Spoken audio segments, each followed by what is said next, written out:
Le président de la Banque centrale européenne, Mario Draghi, a qualifié l'issue du sommet de Bruxelles qui s'est achevé vendredi de très bons résultats pour la zone euro.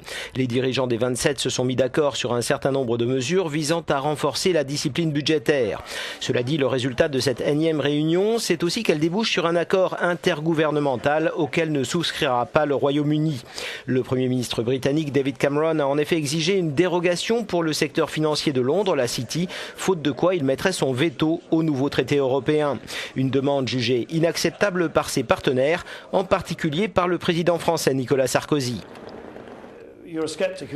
Mais que les eurosceptiques ne se réjouissent pas trop vite, prévient le vice-premier ministre britannique, le libéral Nick Clegg. Il y a aujourd'hui un risque potentiel de voir une Europe à deux vitesses dans laquelle le Royaume-Uni serait marginalisé. Et cela ne serait bon ni pour la croissance, ni pour l'emploi dans ce pays.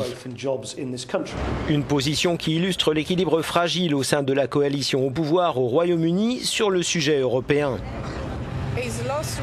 Le Premier ministre Cameron a perdu le respect des leaders européens, de membres de son propre gouvernement et plus généralement de la population, estime cette londonienne.